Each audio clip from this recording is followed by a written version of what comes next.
And now, breaking news. Ahoy, the news. news From the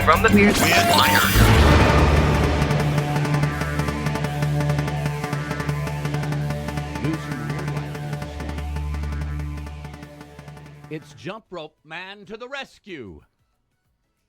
Turns out jump ropes have other uses than being shown in 80s movie training montages. Probably the best is Rocky. Like, I don't know, 3, 4. All of them. Yeah. For example, ABC affiliate WRTV reports that David Fisher of Westfield, Indiana, found that they can be quite helpful in rescuing someone from a lake. Two things. Why did he have a jump rope with him? Number two, would you trust lake ice in Indiana? No, sure wouldn't. Even before discovering its full capabilities, Fisher could safely be called a jump rope enthusiast, having set records as a professional jump roper and even writing books about it. This guy knows his jump rope, Schultze.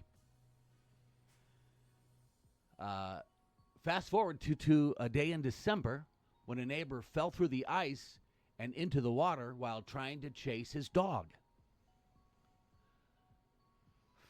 Fisher, I just instinctively went right for my bag of jump ropes and pulled out the double Dutch ropes, the go-to double Dutch. When I read that, I was like, I remember double Dutch. Did you ever, like when you were in elementary school growing up, the jump rope teams came and did an exhibition? No. Oh. Yeah, and then everybody wanted to be a professional jump roper for a couple weeks. Oh, they're good. Wasn't there a jump for MS? I think there was back in the day where you'd jump rope and you'd raise money for MS. I'll Google it. So, there he grabbed the double Dutch. Fisher says, I headed out to the ice pond and I started to go out there. I could hear the ice crackling underneath my feet. Up here, yeah, that's good. You know, it's cracking all the time because it's so cold. Down there, that's a sign of get off the ice. Immediately. When I finally did arrive, I slung the rope to him, and he grabbed one handle. He continues, bit by bit, we pulled him out of the ice pond. What happened to the dog? It's the only thing I care about. I got the dog. He went home. He's like, oh, I'm in trouble now. It wasn't too heavy for the dog. What's his professional jump roper's name? David? David, how about you have a life jacket next to your bag of jump ropes? There you go.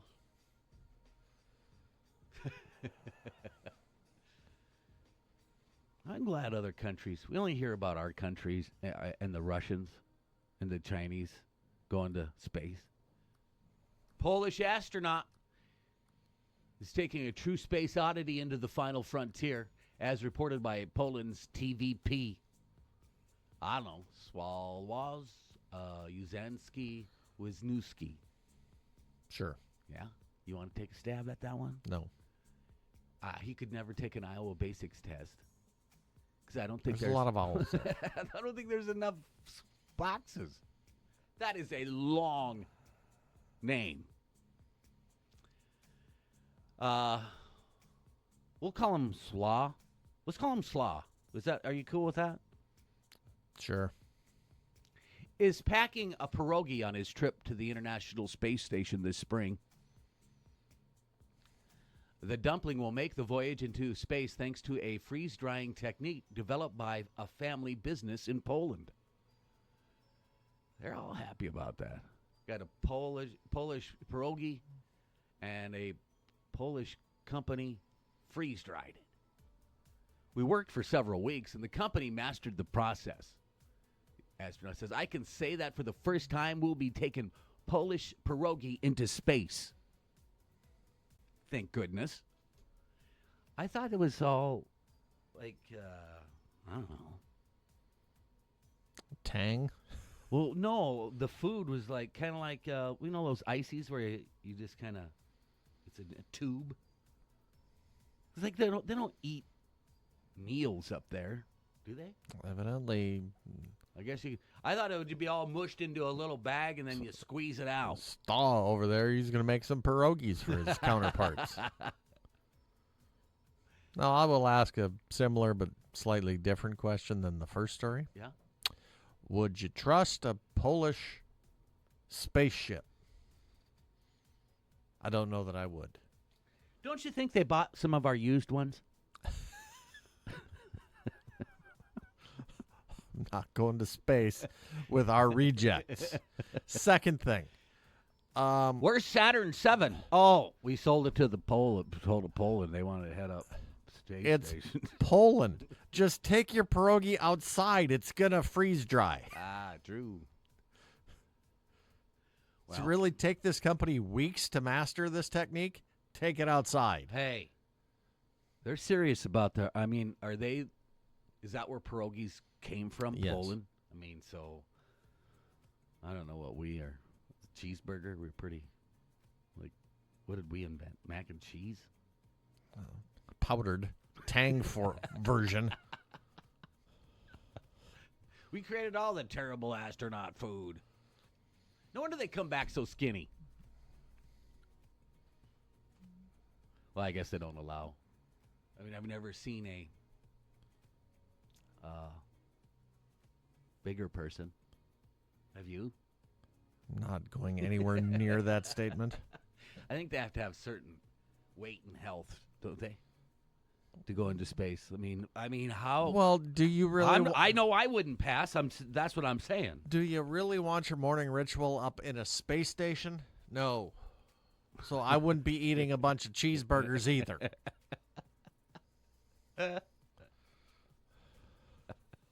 Tell me I'm wrong. Right? Well, I mean, save on fuel, the lighter they can be, I'm sure. Well, typically pierogies are onions. Really? Polish ones are. Huh. It's like yesterday's story about the fart selfie. Yes. Do you want your space station counterparts over there? Oof. It's not like you can go into the next room. You're in the space station. Well, you'd think by now they've added compartments. They got to have added some type of it's not a bathroom, but this is where you go. And shut that door. Because you can't light a match in there, can you?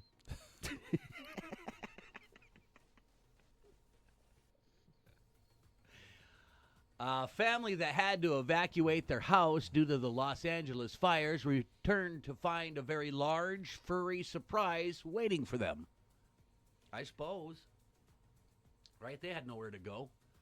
According to Wouldn't be expecting this. KABC, Sam Arbid and his family discovered a 525-pound bear had taken up residence in their crawl space underneath their home.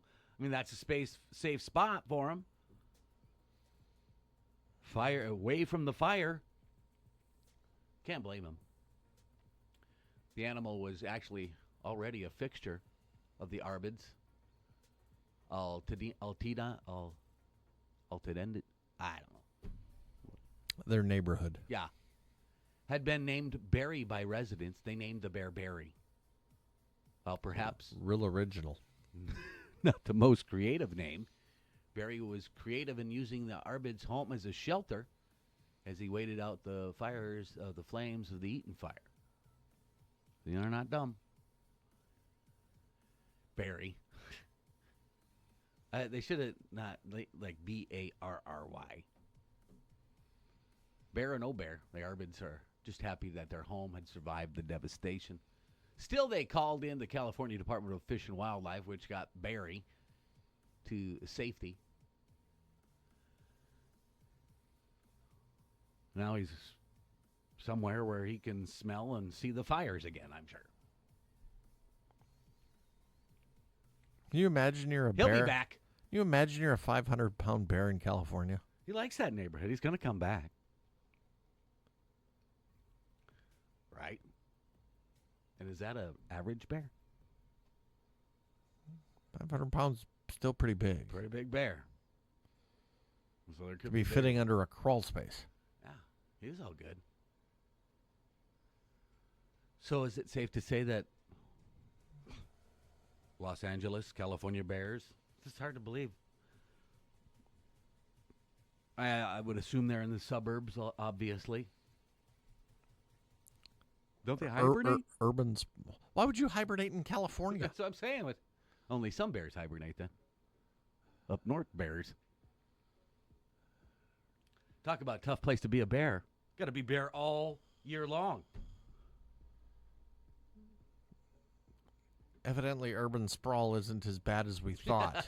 True. Well, there you have it. I'm still because like a pierogi, is that a Polish version of a ravioli, kind of? Right? It's a noodle stuffed with, you say they just put onions in it? I thought I had like a sausage. It's not a noodle. It's a... No? The pastry?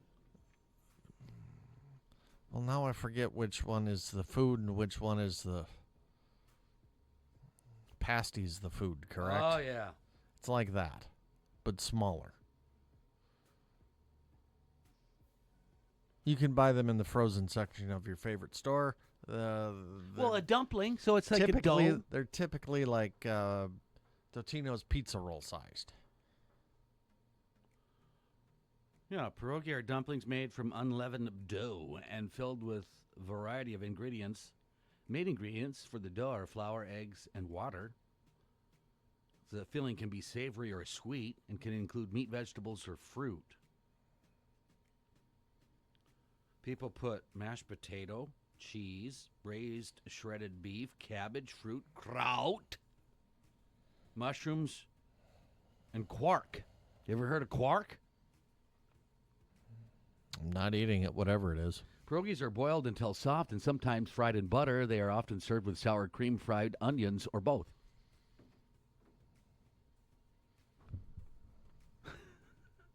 But you've had them where, like, the filling, The filling is like potato and onion. Did you like it? Not as a main dish. Oh, true. I always like a dumpling. One of my favorites.